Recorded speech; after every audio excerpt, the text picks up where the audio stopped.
What is going on, guys? Welcome to the ThinkComputers Weekly Tech Podcast. It is episode 2, I almost said 268, 286, and we are back on our normal Wednesday night. It is September already, which is crazy. It is very crazy. I think I said it last podcast, but I would normally say, where did the summer go? But I'm in San Diego now, so there's no seasons. I guess it does get a little bit colder, but not much. But it is hot as hell in my office, so I'll say that. But I'm rocking the Mountain Dew. I would say. Is that just a standard Mountain Dew, or is that like an energy drink Mountain Dew? It's just a bigger can? It's a bigger can. It's a 16 ounce. So gotcha. The normal can is 12 ounce. 12, yeah. It's so crazy, though, because like we look at this thing is 230 calories. I don't think I've ever seen you drink a pop. You're always drinking Monsters. Yeah, you're always complaining about how crappy my diet is. And so just seeing you drink a pop is pretty funny. Yeah. Soda. And you do say pop. No, it's pop. It is pop. Yeah, it's pop. Yeah, for real. I thought that was just a Pittsburgh thing. No. But then I know people where you in the Midwest, it's like pop, but a lot of people do say soda, but it's pop. Yeah. But that out of the way. But yeah, it's September. That means typically September, October it's like launch time because you launch products then for holiday.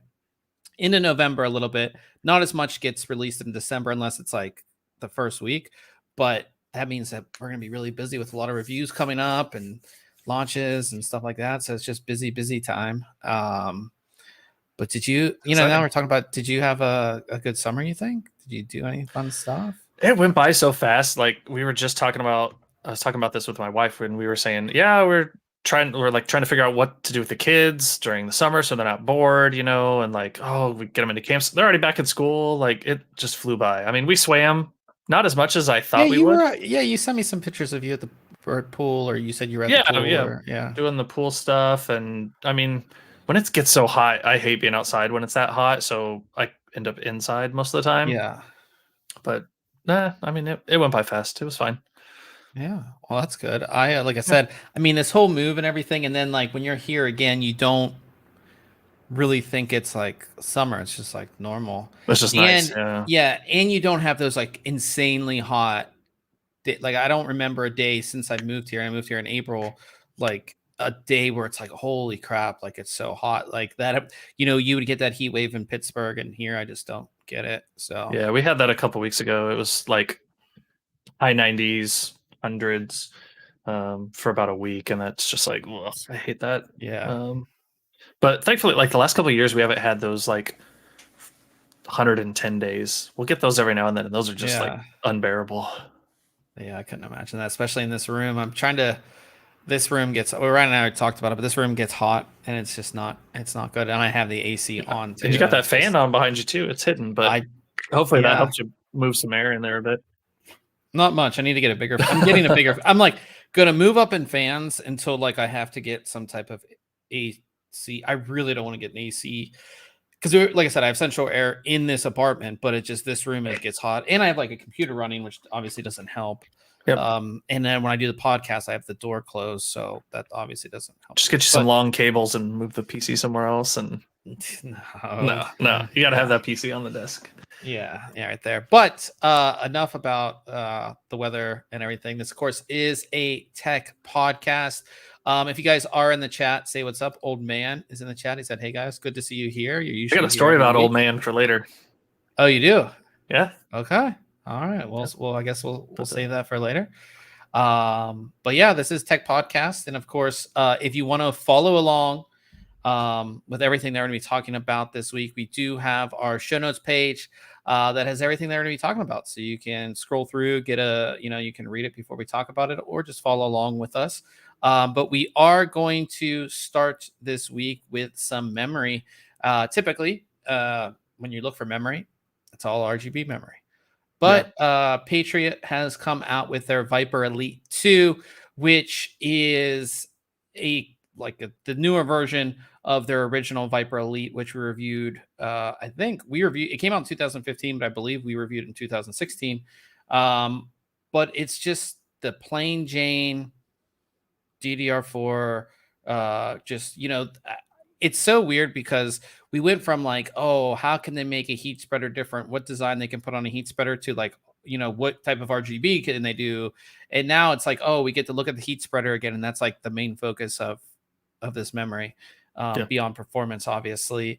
So they sent us over their 32 gigabyte kit, 216 gig DIMMs, runs at 4,000 megahertz with timings of 20, 26, 26, 46 at 1.4 volts. And that heat spreader design is black and red. I don't know if they did that to match with Ryzen systems. This isn't like Ryzen optimized. This will work in Intel systems as well. But I do like the design a lot.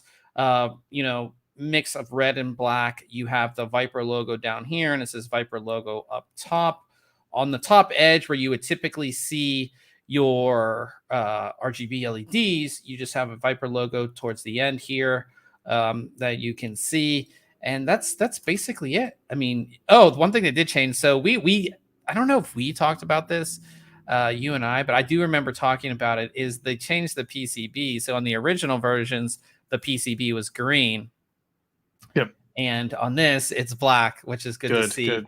So you don't see like that much of it, honestly, when it's in a board, but it's the thought that counts. Yes, for sure. So that is basically the overview of these. And I was able to overclock these to 4266. I think generally speaking, when it comes to DDR4, once you go over 4,000 megahertz, it's really hard to get more than that on the specific memory. But with what I did realize with this memory is that those timings, the original timings of 20, 26, 26, 46 are extremely loose. This overclock is at 19, 26, 26, 46. And you could probably get it down to 18 if you mess with it a little bit more. And that's kind of the thing that I'm not the biggest fan of with this kit is just though at 4,000 megahertz, those timings are very high. And, if we look at the performance, it's good, but it's not amazing. And the reason I say it's not amazing is that you can find other kits at the same speed with lower timings, So that's kind of where I am with this. Oh, the other thing about this is that this right here is when you install them, the sticker on the opposite side, or it should be the opposite side, shows out. It's such a simple thing to like figure out. I don't know if this was just a mistake. I know these stickers get put on last as it goes down the assembly line. And I don't know if that's just a mistake. It's an easy mistake to make, obviously, just for the fact that both sides look the same. But nobody wants to see that. And it's hard to see. You guys can't see it. But if you remove the sticker, you void your warranty, which is a lifetime warranty. So it's just, and again, this is on a Z590 board, current gen. Like this is not, or not a weird board where they're switched or something like that. This is like a current gen board. So, just kind of disappointing there. Performance, like I said, it's good. It's not great. I gave this kit an 8 out of 10.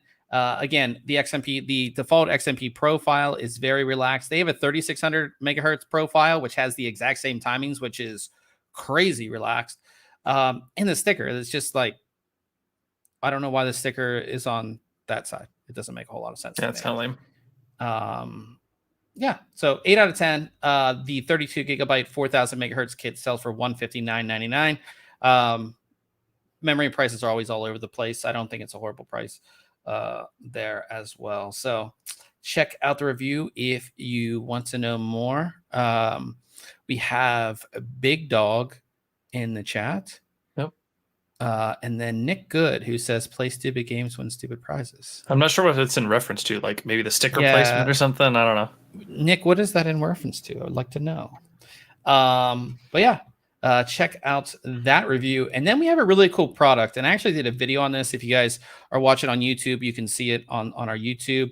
But I know you like a bunch of stuff, because if you look behind you, you have a ton of things. There's a bunch of stuff. Yeah. There's a ton of things, but I do like old tech. You can kind of see the graphics card behind me a little bit. That's an older graphics card. I have some stuff sitting there, and we always collect old tech. I have old phones.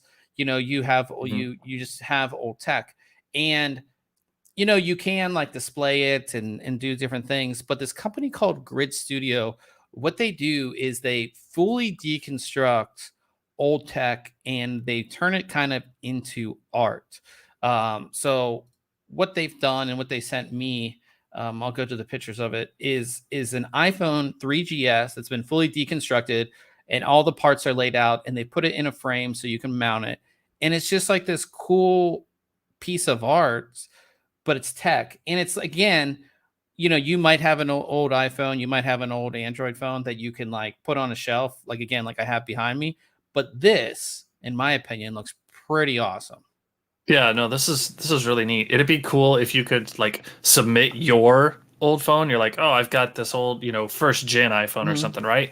Can you turn it into this, right? You could submit your stuff and they, take a couple weeks or whatever and ship it back to you. I think that would be pretty cool. That way it's more of a like personal touch, because with this, you're like, this is somebody's old 3GS. But I do think it's really cool. I like the call outs with all the lines to different, major components and stuff. It's really neat.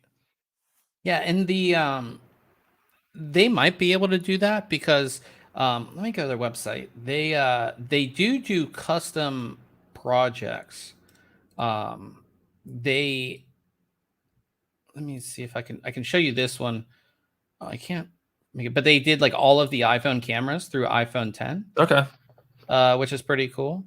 So you might be able to do like your own custom thing. I don't believe that they are getting old iPhones and taking them apart. I believe they're just sourcing the specific part per se, but I could be wrong. Gotcha. Okay. And that was one thing I was wondering too, like the back of that 3GS, is it like scuffed, or is it like nice and glossy and smooth? It's nice and glossy. I mean, it's, because I know some of those, back then, like cases, like some people would rock a case and some wouldn't. And with this, it's not like you have a glass backed phone. So, okay, that's cool. Yeah. Damon's in the chat. He said, makes me want to do my own. Yeah. This makes me want to do this to like a lot of stuff, because again, Damon, I don't know if you were in here when we were talking about it, but like we have old tech that we can just like throw on a shelf, or like, but like to deconstruct it. I mean, again, like all the cool little parts and all that kind of stuff. It's just super, super cool. That's pretty sweet. And again, this company, they do a lot of cool stuff. Like here is, I can make this one big. Here's like a Game Boy Color. Like that's pretty cool. All the different parts. They have DS. They have PSP. Here's the Game Boy that you can see as well. I mean, that is really cool. I like that. Yeah. Yeah. So a lot of older stuff. And that was my thing with this, is they have, I think, all of the iPhones from the first iPhone all the way up to, I believe, the current gen. But it would be cool if they had like really old stuff, like a Palm Trio, or like even a Palm Pilot, or some of the old like brick Nokia phones that like everybody had. Yeah. It would be cool to see. I mean, again, that's like my old age showing, but it would be cool if they had like older stuff like that there. But if you go, that's kind of why I asked, about, sending your own stuff in for them, which I think would be kind of neat. I think they may have some, the cost would maybe come actually to the graphic, like layout and how they design things. Because with this, they're Yeah. like, oh, every iPhone 3 whatever is going to have the same layout and pattern. But for Yeah. custom stuff, I can see where that cost would start to ratchet up. But as far as other phones, they have a BlackBerry Bold That's cool. 1000. I like that black background on that. Yeah, Nokia E71, Google Pixel, so the first Google Pixel, Samsung Galaxy S. But yeah, again, I know with older products, like it's hard to source.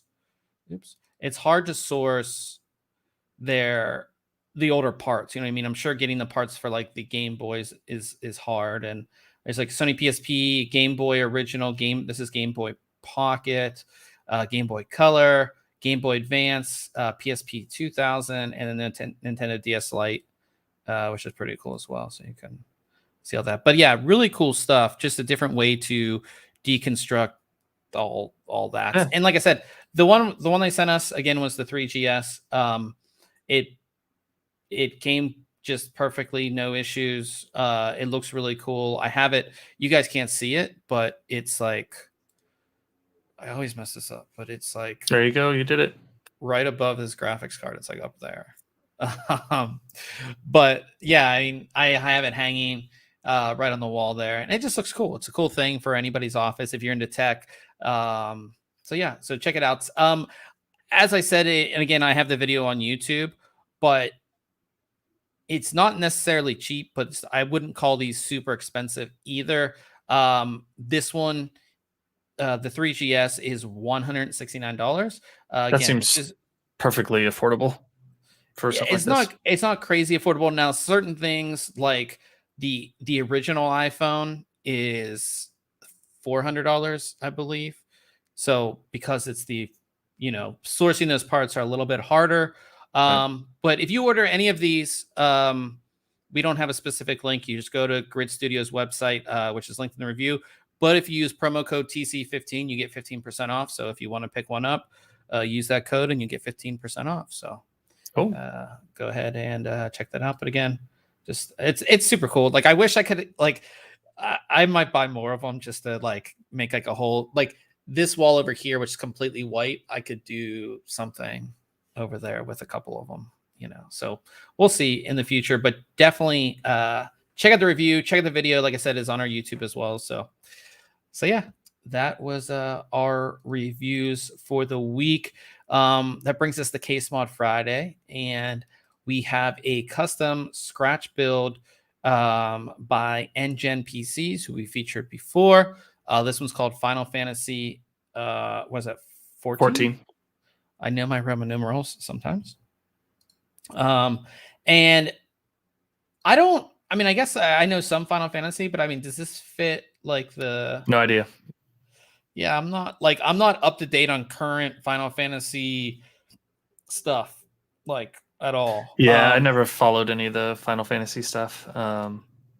Definitely a unique build for sure. I like it. It's cool. This is his first time doing a custom like scratch case. So he built the case himself. It's pretty impressive for a first time. Yeah, which is really cool. Great bends in here too for the water cooling, which I really like. Just like I said, I like the colors. Obviously, this is like Final Fantasy themed. I believe this was a client build for him. So, but just really awesome stuff. With the clear tubing and all of that. Looks, like I said, it looks pretty awesome to me. Got and some it looks like interesting placements and just like layout of things. Yeah, with that graphics card sitting flat there. Yeah, graphics card sitting like flush over the. This would technically be a vertical GPU in a normal case, but it sits flush here. Radiator back here. Let's see what else. Looks like this is the pump right here. And we have another radiator on this side. Pretty cool. I like it. That's a single loop. Yeah, because these connect. Yeah, I think so. Yeah. Yeah. Yeah, it goes straight from the GPU to CPU. Yeah. So, yep. Yeah, very cool stuff. So definitely check this out. Shout out to NGen PCs for an awesome build there. And that brings us to news. And since we weren't here last week, we have a couple stories from last week and a couple stories from this week. One interesting story this week has to do with graphics cards, and people have been tracking the aftermarket prices of graphics cards because that's what people are doing. Basically. But it does look like graphics cards, the aftermarket price sort of leveled out, and now it's going back up, which is not good. If you look at the graph, you can see we went from crazy expensive at the, which we all remember, and it's gone down, it's gone down, it's gone down, it's gone down, and then it went down, and now it's going back up. It's slowly going back up. Which is, and these are for both. It'd be awesome if we could just reach that 100% mark. Yes. Right. Yeah. So it does look like, and again, we talk about this just in general, chip shortages.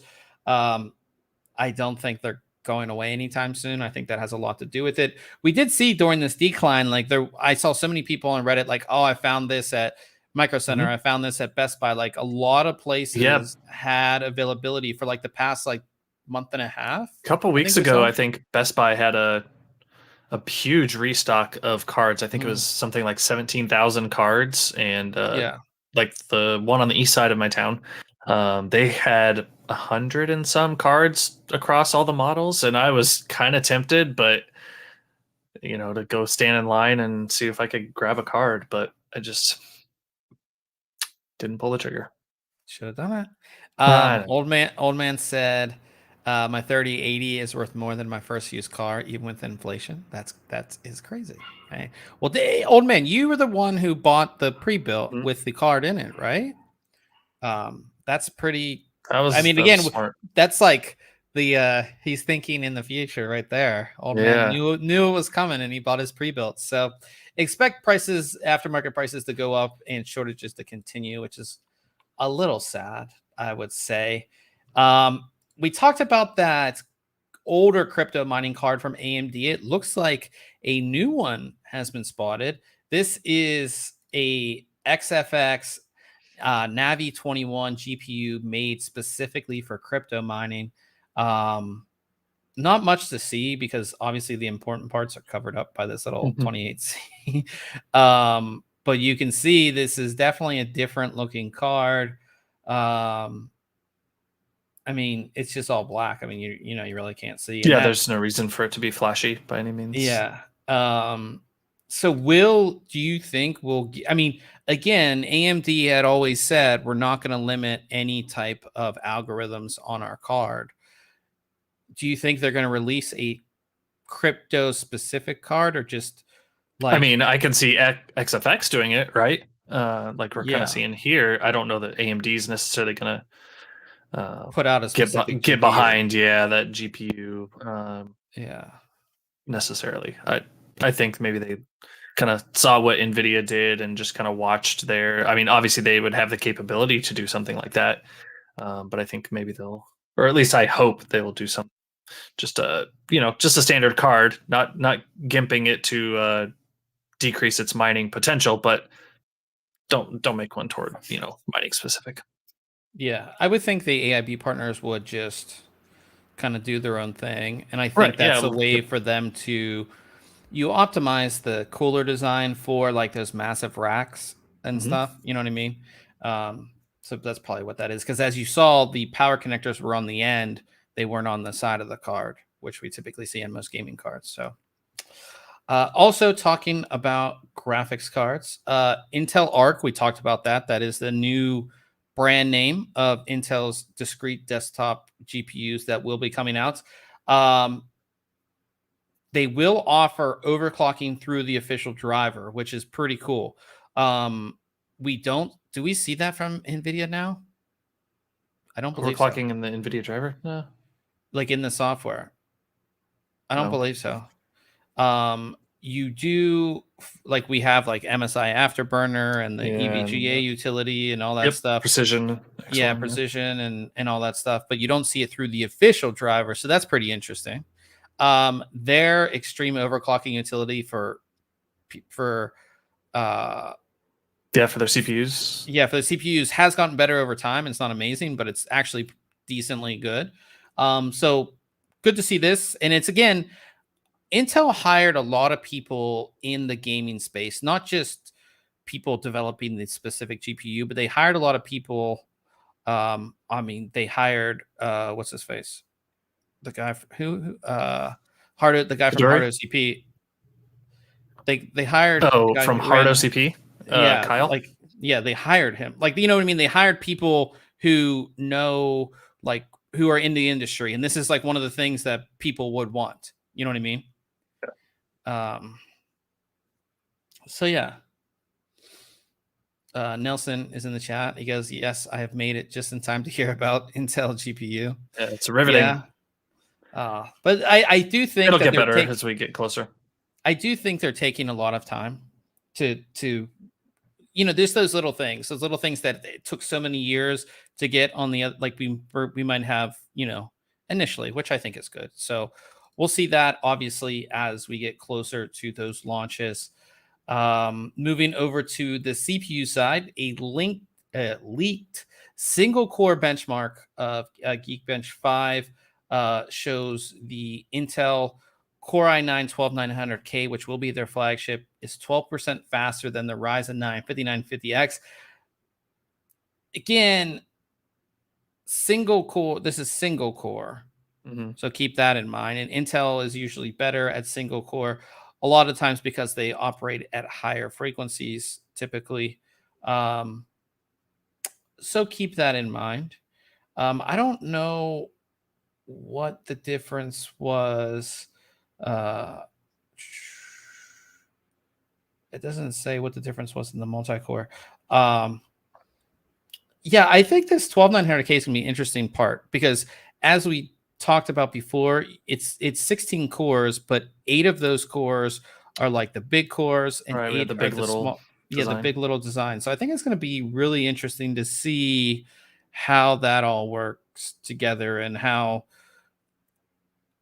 optimized that's going to be. Because, again, that's the way they're going in the future, so it must be pretty good. Well, and you see that in the graphic back there. One processor, 16 cores, but 24 threads. Right, you're not seeing 32 threads because not all those cores support multi-threading. Yeah. So yeah, very, very, very interesting. So we will keep you updated on that. All these leaks, obviously, aren't final as far as performance and drivers and all that kind of stuff. But it's good to see. That means that the processors are out there, the samples are out there, so it's good to see that stuff. Yeah. Also talking about chip shortages in general, it has been alleged that TSMC, one of the largest foundry and makers of CPU, GPU, all kinds of chips, the M1 isn't the M1 made by TSMC? I believe so. I'm looking. And that because of the shortages, they're raising chip prices.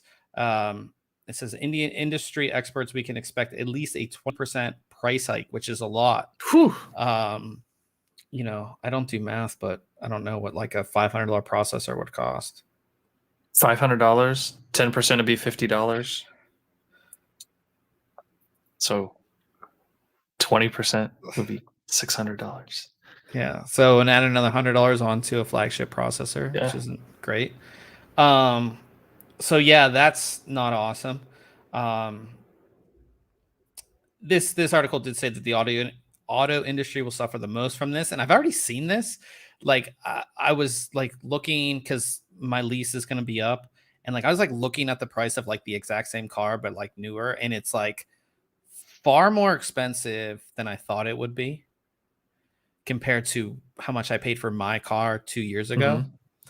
Like the lease pricing and everything like that. It's kind of like ridiculous, but that's just the way things are. But we'll see this reflected in prices of CPU, GPU, and other components or other, maybe even phones, things of that nature. And obviously that's one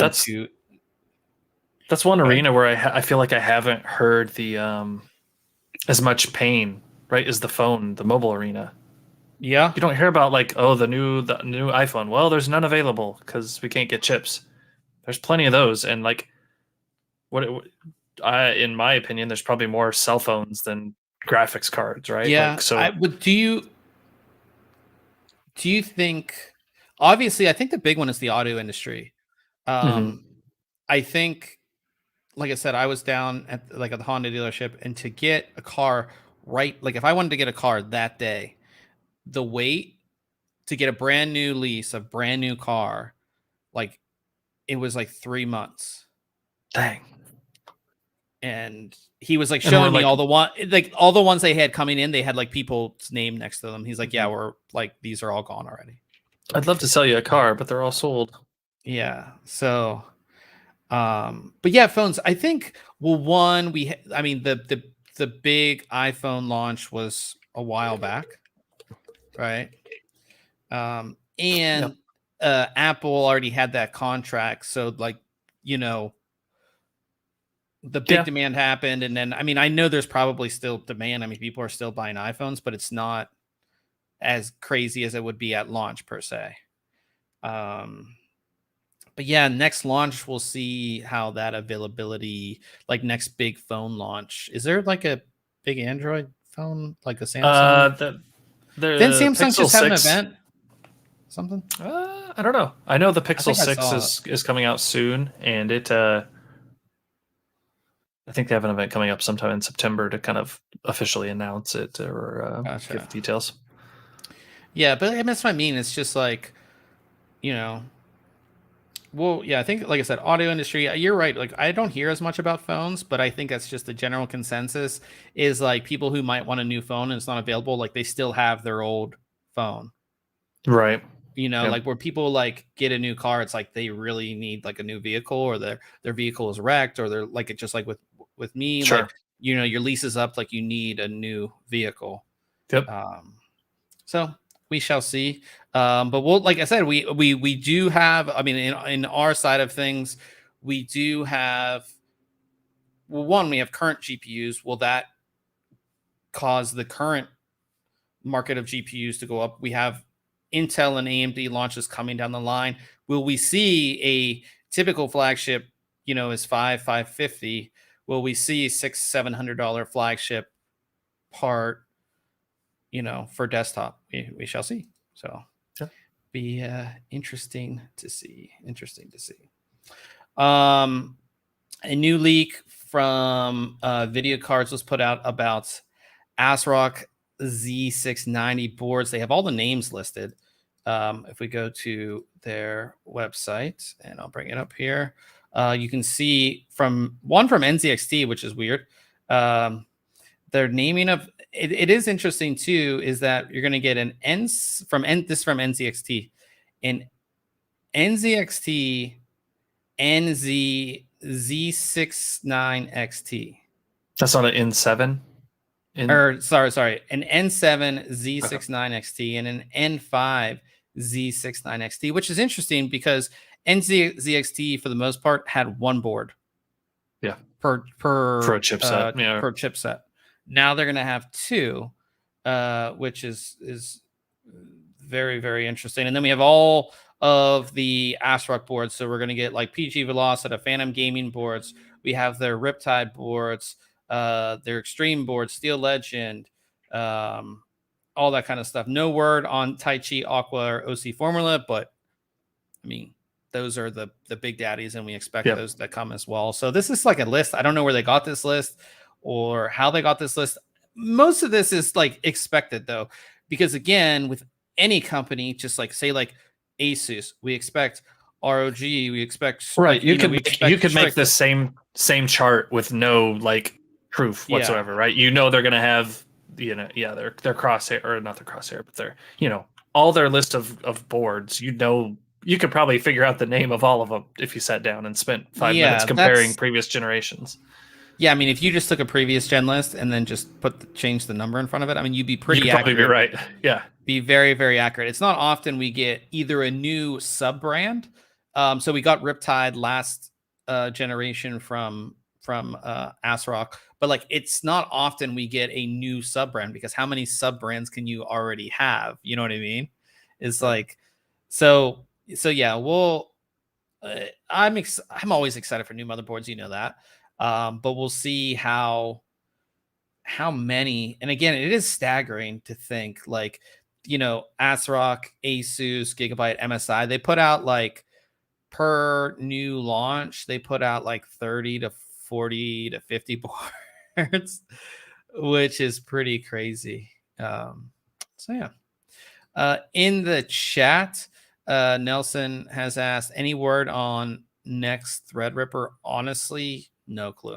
I haven't heard anything. I haven't heard anything. And obviously we track tech news, so I haven't heard anything. I would think it's gonna come. Do you think how did AMD does their desktop then their high end as far as the release, or they do it the opposite? I don't remember. No. Yeah, I'm pretty sure they've done desktop and then Threadripper or high end after that. Yeah. So yeah, no clue. Sorry there, Nelson, on that one. Also talking about new boards. The first picture of the front of the EVGA X570 Dark, and it's going to be called the X570 Dark, not the X570S Dark, even though it appears to not have a fan under here. I could be wrong, but oh wait, is that a wire right here? Looks like, I think that's a heat pipe. Oh yeah, you're right. It is a heat pipe. Now that I look at the shadow. But this is posted by what's his face? By Kingpin, who is their resident overclocker. Of course, this is going to be their overclocking motherboard, and it looks pretty crazy. We did see from the behind shot a couple of weeks ago that they have moved the AM4 socket around. So there's more space for like LN2 pots and stuff like this. You have the memory actually at the top, only 2 DIMMs, because of course, hardcore overclocking, you really don't need, and they're both single channel. So this is not a dual channel setup. These are both single channel. We have 2 X16 slots here, M.2s under this heatsink here. And then we have dual, like for the overclocking stuff, you have all your, what's it called? All of your LEDs and all of your voltage readouts here. You have dual postcode display, power and reset on the board. Everything's at a 90-degree angle. You've 2 additional, I believe these are 6 pins. 2 additional 6 pins. That could be an 8. I'm guessing 8 pin, just because of like we see 4 leads off of each, and I'm guessing they're stacked probably. Yeah, so 2 8 pins here, obviously for CPU power, which is interesting because again, there's none at the top, so those are for. Well, the then CPU. you have probably a 6 pin down in the bottom left too. Yeah, 6 pin right here. Yeah, 6 pin there. A bunch of dip switches to turn off certain things. So like, there's a lot going on this board. No word yet on pricing or when it's going to be available. But also we do see Wi-Fi only. It does not appear that there's Ethernet on this board. Yeah, where it would typically go, unless it's like a black port between like the audio and those USB ports. Yeah, I just right. You just can't tell. Yeah, it's hard to tell. But you have Wi-Fi, so you're gonna have Wi-Fi 6E and all that stuff. So gonna be an expensive board. What would you put the price of this board at? Well, Kosher put $399 in the chat. I think $399 is too low. I'm thinking I can see this being a $500 board at a minimum. I'm thinking. I mean, like, in my head, I'm thinking $599. Yeah, but I could be wrong. I don't know, but we'll see. So we'll see how much it's gonna cost. He said $399, or he said actually $450. We'll see whenever it comes out what the cost of the board will be. So yeah. This is actually really cool. Samsung had a little bit. They had at Hot Chips 33, which is like a conference.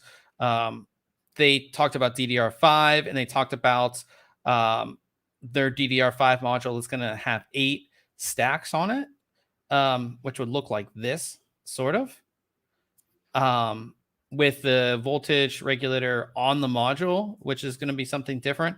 But the big takeaway, and I won't go into details on all this stuff because we don't need to. The biggest change is that per DIMM on DDR5, you will be able to do 512 gigabytes per DIMM. So right now we're limited to 64 per DIMM. So what do you think? Could you imagine dual channel, just dual channel? You could max out at 1,000. You have a terabyte, yeah, yeah, terabyte of DDR5. I mean, this is nuts for like server environments. Yeah, that'll be awesome. Yeah, I mean, I have no use for this at this time. I'm sure there'll come a point where it's like, oh yeah, I've got a terabyte of RAM in my PC. Like, yeah, I mean, I thought 64 was a lot, and I still think that's a lot. It is. That's what I have here, and I'm like, I'm never even brushing up against it. Yeah, I mean, if you have 512, that's like 13 Chrome tabs, bro.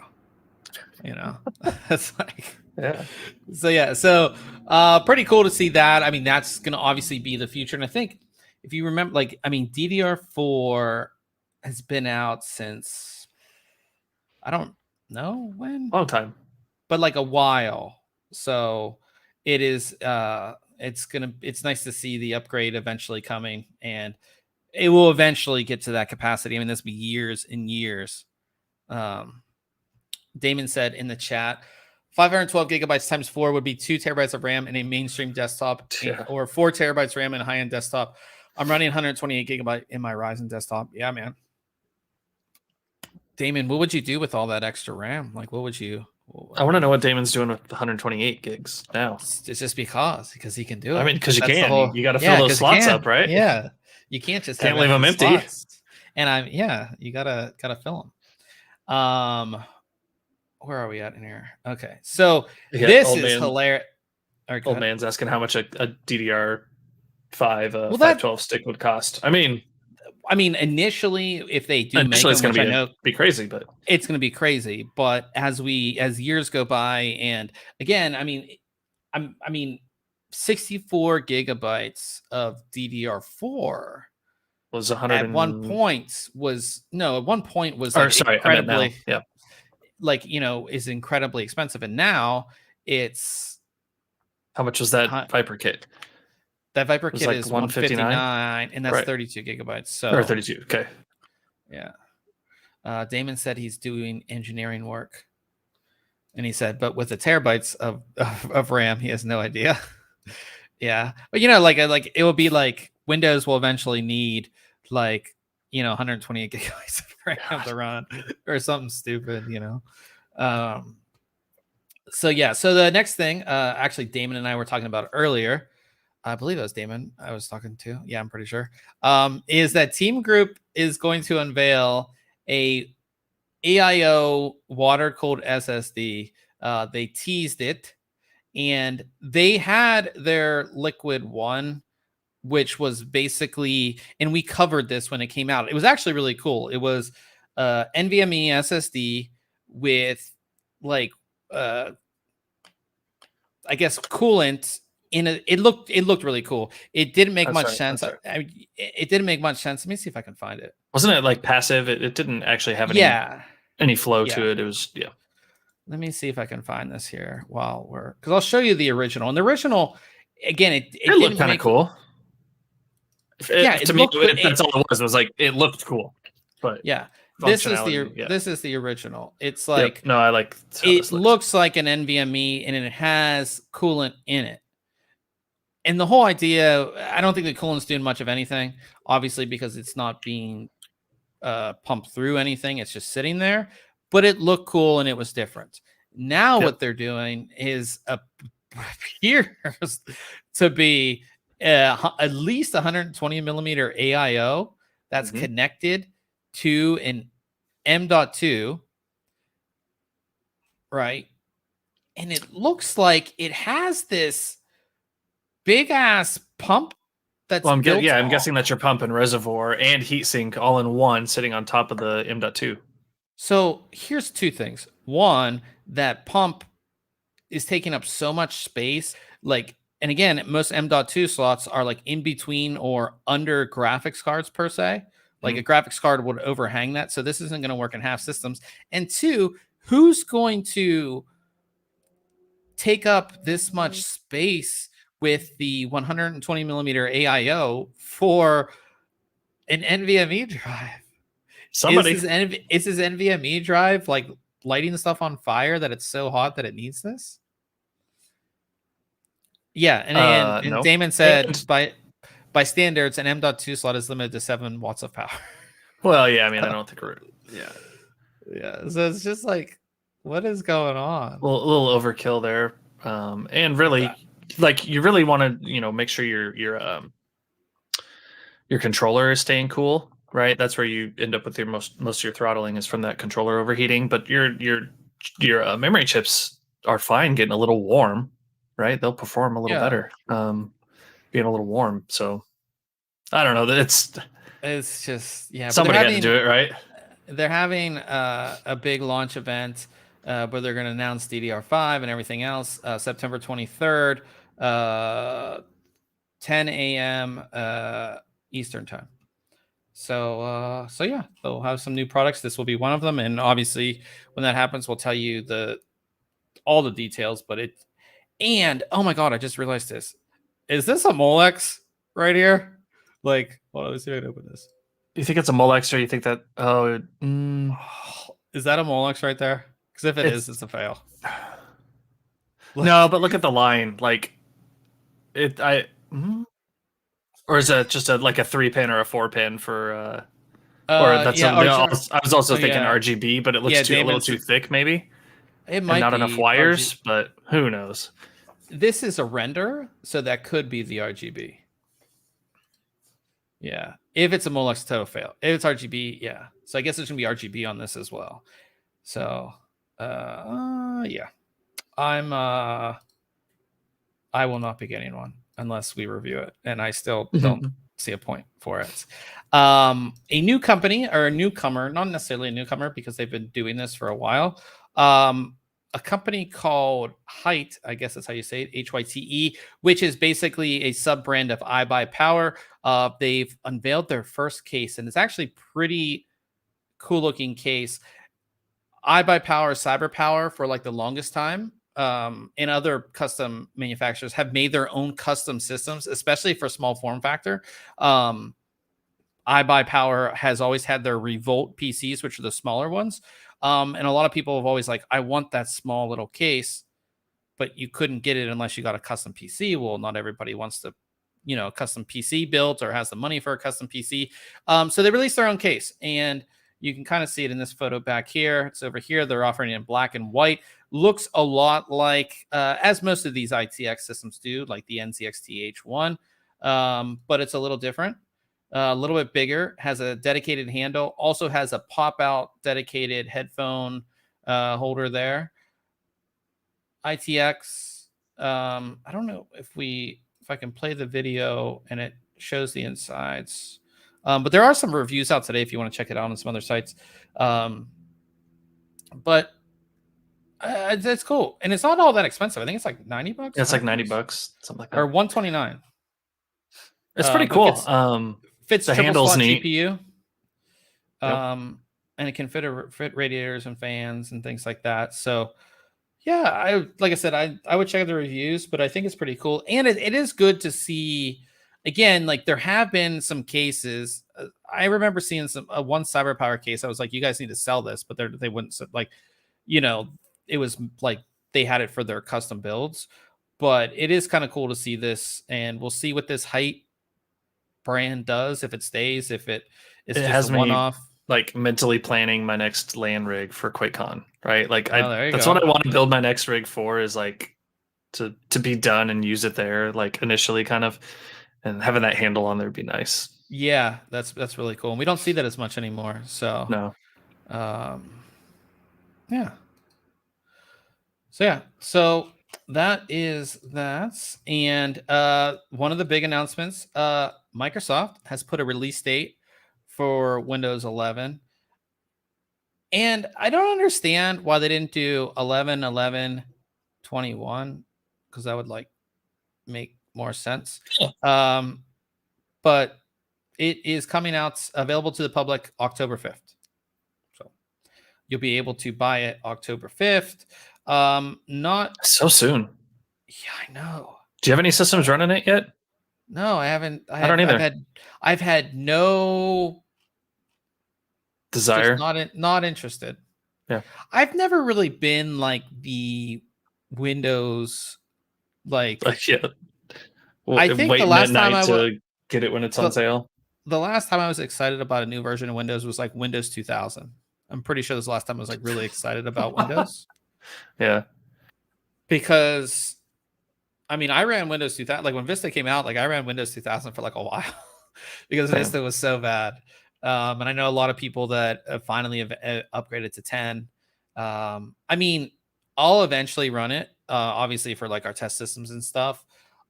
This computer, which is a high-end desktop system, does not support it because it does not support the CPU, does not support TPM. So there'll be an upgrade for me eventually to run Windows 11 as the main thing. How long has Windows 10 been out? Did we say that came out 2015, I believe? Because it came out sometime in 2015 because I was just looking at end of life at work for it, which is in 2025. Yeah. So it'll have about a 10-year lifespan. Yeah, that makes sense. But again, Windows 10 was supposed to be the last Windows, so it is right. very Yeah, this is the weird. Last Windows you'll ever have. Oh, just kidding. Here comes 11. Yeah, it is odd that is happening. But yeah, I don't know. Real quick, Damon did say, "Oh man, there better be a Quake." I've never been to QuakeCon, so if there is one next year, and it usually happens Not in a August, virtual right? QuakeCon. Yeah, end of July. Sometime in August. Yep. We're all gonna go. How about that? We'll all go. I'll go as well.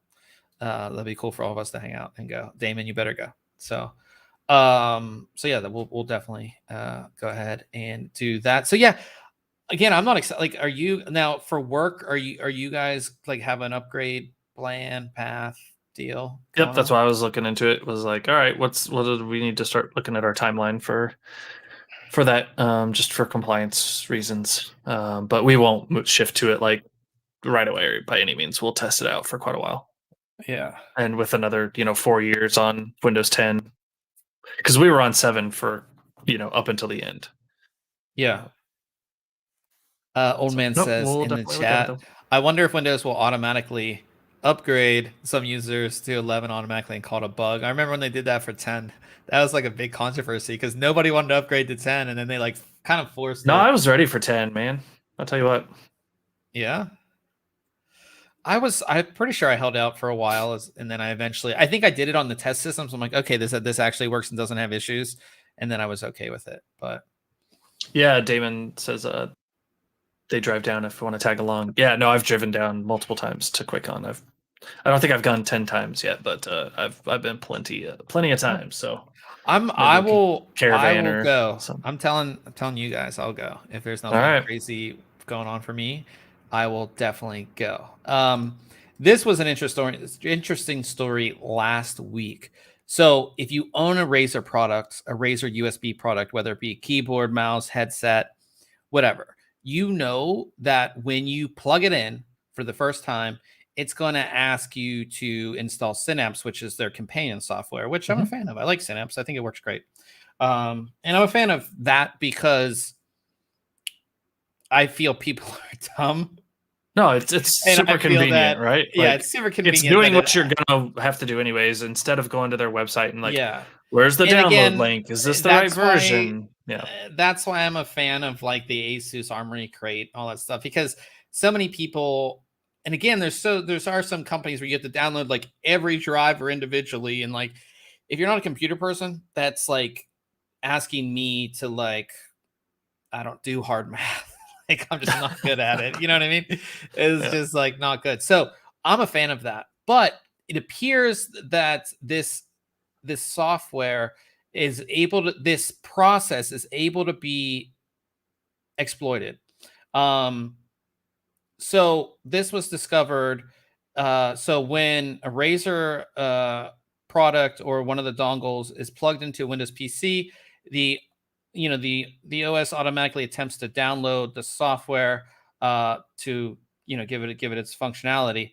After it runs what is called Razer Installer exe with full system privileges, which shows a prompt directing you to select a folder to installation. After this, if in File Explorer, if you press Shift plus right mouse clicks a bunch of times, it will open Windows PowerShell and give you full access to the system. Correct. Which is not good. It's pretty crappy. No, it's horrible. And that full access is being given because that Razer process is being run in the background, but you can kind of subvert that and get full access to the system. Yeah, that installs running as system. And then once that File Explorer window is open there, the Shift right click will give you the option to open that PowerShell window, and it's doing it as that system account, which then you get that and you've got the keys to the kingdom. Yeah, more or less. So that's not great. Yeah, and then this person on Twitter showed them doing it, and they said that they tried to contact Razer, but no answers. So that's not good. Yeah, I mean, I guess that's the thing, is that process, you can't change that process, and because that it needs the full system rights to do that. So I don't know how you subvert that process. I don't think it needs system in order to make that installation. Okay. By any means. No. Yeah. Yeah. Oldman says, I have a Razer mouse, but don't use the software. If I pull the USB out and put it back in, wants to install the software every time. Yeah, it's annoying. It can be. That's why like I said, I use the software. I have my Viper Ultimate, and like I said, I don't mind that type of software because it, like I said, helps me customize the mouse and all that kind of stuff. So, and last thing, so say when you were under 18, how many hours per week would you say you played video games? A week? Oh man, who knows? Like countless. A lot. Yeah, a lot. Now was ever like a problem, Of course, my mom would or my parents would be like, "Hey, you need to turn that off" or whatever. But it was never like I was addicted to it. Like you see some kids with a phone, or you see now. But now it was a lot.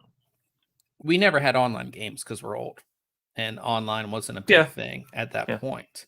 But I remember playing games as a kid, console and PC, for I don't know.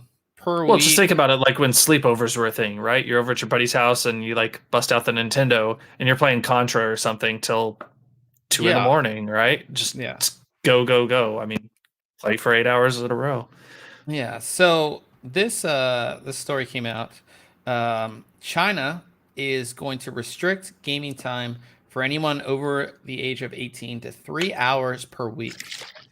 And those 3 hours are limited to 8 p.m. to 9 p.m. Friday, Saturday, and Sunday. So the weekend, Friday, Saturday, and Sunday from 8 p.m. to 9 p.m. are the only time that you can play video games. And again, you're only limited to that 1 hour per day, Friday, Saturday, and Sunday.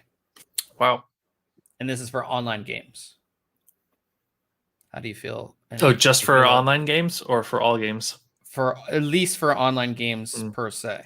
I think this has a lot more to do with mobile games, which require an online login presence. And they can restrict it that way. I mean, I'm not a fan of it, right? Like, obviously, it should be something where like a parent or somebody is enforcing those types of rules, right? Because we do that with our kids, on the Switch. I can control the time on it, and the tablets, all that can be set, and you can adjust it accordingly. But obviously, China is a little different with how they do things. Like a lot of times.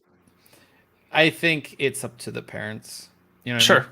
I think that this is, and again, especially in China, there are issues with this type of video game addiction. We've seen it in the past. We've covered it. We've covered people dying from being on an e-cafe for 36 hours on end. Like we've talked about that, and those are obviously our issues. But I don't like the idea of obviously this is in America, but like a government coming in and say like, oh no, you can only play for an hour this amount of time. And when this was announced, like the stock prices of a lot of these Chinese gaming companies went down like a lot. And I guess one company started to do this in 2018 from pressure from the government. Basically, they have an online registration system. You register with like your government ID, and that's how they verify who you are, and that's how you're able to play. And No, I'm that's good. how the game is. Yeah, that's how the game is limited. Yeah, not a fan of this. Again, I think with anything when it comes to again, I don't have kids, so Ryan, you can speak more to this than me, but like anything to do with children, I think the parents should be the odd, unless the parents are doing harm, which in this case, playing video games for more than 3 hours I don't feel harm. But 3 hours in a week, even like yeah, and that's the crazy thing is you're still allowing it for a solid hour, right? Like 3 hours across. Like you could say 5 hours across 7 days, right? And split it up into smaller increments. To me, that would be healthier than a full solid hour, which that's just what's going to happen is like those 3 nights for that hour, that's what everybody's doing, or at least in that group, right? Yeah. Whereas if it's, okay, you can play for 5 hours, 6 hours across the week it's going to happen in smaller chunks, most likely. But yeah, whatever. But yes, I agree.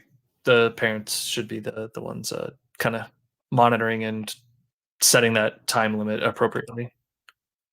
Yeah. Damon in the chat, he said back in the Windows 2000 days, it used to have a dial-up. It used to have a dial-up server. I used to have a dial-up is what he's saying, but I had it set up with a few buddies a miles away. We would have a dial-up LAN party and play StarCraft stuff for days on end. Yeah. I remember the old StarCraft, Warcraft. Those are like my go-tos back in the day. Nelson in the chat said this would suck. The parents should be responsible for this, but then again, it's China, and yes, that is very true. Old man said if I was a kid, I'd just switch to offline games. Yeah, that's the biggest thing. Is this is online games only. So yeah. I think like those, like the mobile games, like they mentioned Honor of Kings, which I've never heard of. I guess that's a big game. But like like what are the big mobile games like? I have no idea. I don't play any of them. Like for a while, it was like Clash of Clans and stuff like that. Yeah. There's some MOBAs. I played a MOBA for a while, I guess, on a phone. Yeah, very casually, but. Damon asked, how are they going to enforce this? So the way they're going to enforce this apparently is they're relying on the game companies. So if you're a game company and you're running these online servers, I guess China is going to be like, if you want to operate in China, which again is massive, these are massive user numbers. So you obviously want to operate in China. If you want to operate in China, you have to implement this name-based registration system that's based on your real government ID. And then you have to limit, obviously, just like anything, when you log in, it starts the timer or whatever. And that's how you're limited. And because it's registration based on your government ID, you can't like make like 30 accounts and just, game the system like we would per se. I mean, you can hand over your phone to your kid and let them play it at any time, but then they're screwing up your scores and it's so that's kind of crazy. That's our last story. Sorry, it's kind of a somber story, which again, be happy that we're not in China. But yeah, that is the news for the week. We'll talk about what we have coming up next week, and I have a very awesome their website's working today. Okay, I was on the Zotac website earlier today and it was not working. The Zotac GeForce RTX 3090 amp extreme hollow. This is their most high-end RTX 3090. It is the most overclocked, like highest overclocked, just crazy card. So I'll have that for you guys. And then I also have the Montech X3. which I've actually never reviewed a product from Montech. So this case is really interesting because, and for some odd reason, cases have stayed the same, like, what do you call that, width or length? Which one? Sorry, I was on a different tab. Like just like front to back or side to side? Yeah, front to back would be width or height, depth or depth. I mean, yeah, they've remained, even though we've taken out like our front drives, right? Most cases these days don't have, but they've remained the same overall depth. Like this case is very like it's hard to see in this picture, but you can kind of see it at that angle, yeah, it is very, very compact, which I like if you don't need the space. And we talk about this with larger cases. If you don't use water cooling or like especially those fractal cases, right? Yeah. Like we're always like, well, if you don't have the drives, it's a lot of empty space. Yeah, a lot of empty space. So this is more compact. But what's cool about this, it has 6 pre-installed RGB fans. It's a tempered glass side panel. Very affordable. I forget the price on this, but it's not crazy expensive. So we'll see how it does. You can see here, this is like a normal size graphics card. You can see it's just enough space that you need per se. A little bit extra, but not much. So we'll go ahead and check this out this upcoming week as well. So definitely stay tuned for that. Nelson said, first, Damon said that he checked it out on his website. If you guys want to check out Damon's website, pctestbench.com, I believe, all one word. I believe that's it is the .com. And then Nelson said, I played a lot of Dungeons and Dragons, a great way to know people. What would you do in this case scenario? Yeah.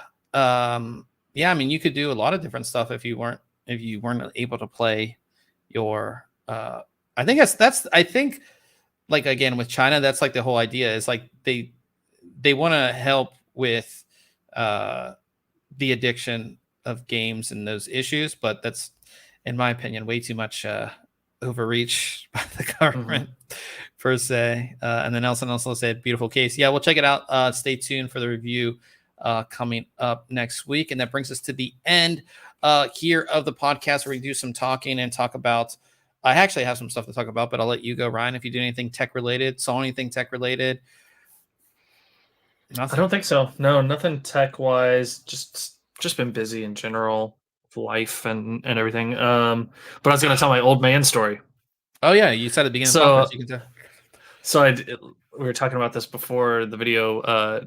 You're like, oh, where's your next, this project video or comic video, right? Because I started getting back into comics this spring from a long time out, and I created a YouTube and channel for that and put up a couple videos. And I like logged in one day and had a comment, and I was like, a new comment, and I was reading. I was like, oh, reading, and then I looked at the username, and it was Old Man, and my video had been like suggested to him, and Old Man is a comic collector as well, and so we were kind of chatting about that. So it was nice. Yeah, it was kind of funny. I was like, what? Now you got to put up with me in 2 places now, and so no, it was kind of funny, but it was cool. So cool. How I talked about I want to get a new laptop, right? Yep. And this makes no sense because I don't need a new laptop, and I've talked about this. Yeah. But I do. I was doing a little bit of research, and I found a laptop that I really, really like. And I have to say, for me, and if you think about this, because like I have a 49-inch screen, I have this big ass screen, so like more screen real estate is always good, but I don't want a big laptop, so that kind of contradicts itself a little bit. But I found a laptop that I think I am gonna splurge and get. Okay. Asus ZenBook Duo, the 14-inch. So it's 14-inch. This is the dual screen laptop, and I've watched so many YouTube videos on this thing. It has the new latest gen processors in it, and again, I don't need it for like crazy video editing. Like I'll do that stuff at home, but this actually can handle that as well. But it has the second screen, and with me being a productivity person, I can have different things down here and this up there. My main stuff up here. There's a 15-inch, But like again, this one's limited to like you can't. There's no discrete graphics. There's no RTX. There's an ROG version that has all that, and then the 15-inch has that. The only problem with this is that the screen is 1080p screen. Yeah. But what do you? I'm not a like, fan. You're not a fan of I this? don't like. Damon just said something. You know, the keyboard at the leading edge is kind of just would get me. But I think that the touchpad being off to the side, I would just hate. But I You'd probably get that used to it anyway. pretty quick. You wouldn't use I it. wouldn't use. Yeah, I wouldn't use it. Maybe like if I was in a confined So what? You're gonna space. use it? You're gonna use a mouse? Yeah. Then where are you using this thing at? Like if I like, okay, so like I'm planning to go back to Pittsburgh to see friends in November, and bring it like with I'm you. gonna be there for a week, and it's just like I could bring my like really big, like it's just like, and again, I would. Go ahead. I'd go. I don't know.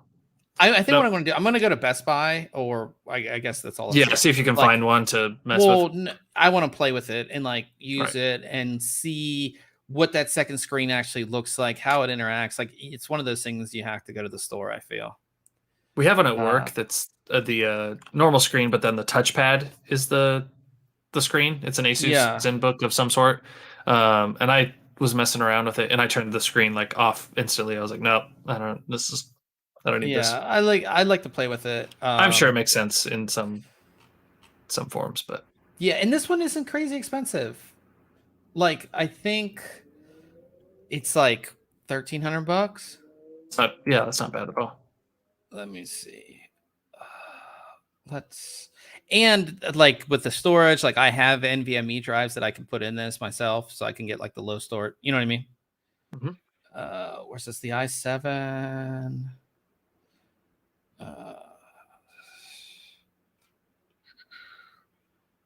i7. I don't know. I just not in stock. I don't know what this website is. That's $1,500. That's with the 1 terabyte SSD, i7. Okay. But again, that's I don't know if I just don't know if I could do it 1080p 60 hertz screen. Mm-hmm. How much memory? It doesn't say. On the specs, can you click the specs tab? 16. Okay. Yeah, I mean, I just think that like I don't know. I'm a fan of it, but does it say what the specs are on the screen? Like what type of screen it is? Display, nano edge display, the LED backlit full HD. It doesn't say. I'll research into it more, but I would hope that like, okay, so we're coming up to holiday season. Maybe they'll have like the new one come out that's even better, right? Because this just came out in like this one was announced at CES this year, right? So maybe there'll be like a newer version for Christmas time that I'll splurge on this and get. But that's the only tech related thing I've done. I've been working on reviews and stuff, but I do like it, and it's like being a productivity person, I can have more things on the screen without a bigger screen per se. Yep. Damon said it's hard to use without being on a desk. Yeah, like again, that's why like I want to go to Best Buy, and if they have one, I can like play with it for a little bit and see like the whole form factor, because again, I am a big fan of thin and light. This isn't necessarily crazy thin. It's 3 pounds, I think, which isn't crazy heavy. Yeah, it's not heavy laptop. either.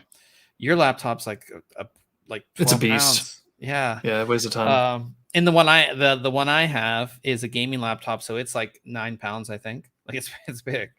So yeah, so I'll just play with it. Yeah, old man said that Windows 10 sometimes has problems with a second screen if it's different size and resolution. Yeah, they said that Asus software does like a good job kind of circumventing a lot of that. So like from the reviews that I've seen, but again, got to play with it. Damon said signing out. Yeah, good to see you, Damon. Thanks for stopping in for the podcast. Thanks to everybody who's in the chat and hanging out with us for stopping by the podcast as well. I guess we'll be doing some gaming here in a little bit, huh? Some Apex. I've been watching a few Apex videos, getting some strats. Yeah, I watched some too. Yeah, so we will be over on Twitch, of course. That's twitch.tv/ThinkComputers. Ryan will have the stream up as soon as we get off here. But thanks everybody again for stopping by. We will see you here next week. Again, we are back to Wednesdays, so just mark that down on your calendar. Wednesdays, 8:30 p.m. Oh, and tomorrow, if you aren't doing anything, we are going to be on the Home Gadget Geeks podcast. What's the URL for that? Just let's see here. Is it just Home Gadget Geeks? It was the averageguy.tv. Oh, the averageguy.tv. I think it's the averageguy.tv. He also has /live. /live would be what it would be. Should know this. I mean, I listen to it all the time. I'm pretty sure I listen to him say it, but now I can't even. Yeah, I think it is /live. Yeah, the averageguy.tv /live. Yeah. Yep. Yeah. That'll get you the latest one. Yeah. Well, when we go live tomorrow, it will be there. So definitely check that out. Just our good friends when we be talking about tech, talking about some of our latest reviews, and we'll be on there. Yeah. Just having a good time. So that is, what is it? 6 p.m. Pacific, 9 p.m. Eastern. Yep. 8 Central. Yeah, 8 Central. So definitely stay tuned for that if you want to hang out with us for 2 days in a row. I don't know if you want to see my face 2 days in a row or Ryan's, but if you do, definitely we will go ahead and be on over there. And we'll put it out on all of our socials. So you guys, if you follow us on any of the socials, you can get that as well. But I'm going to go sign out here, and we're going to get on some games. So we'll see everybody next week.